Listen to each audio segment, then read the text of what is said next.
Now for the opening clip, I'm going to show you guys how to do this little whoosh sound effect in opening. All you want to do is download a whoosh sound effect from YouTube. So literally just search up whoosh sound effect and download it.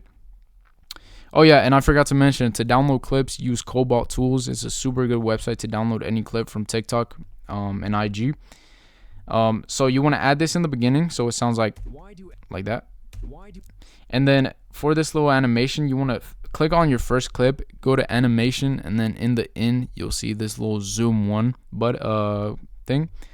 Animation, sorry, I can't even talk. Boom, and it's gonna look like that. And this already increases like the engagement, like it's super nice.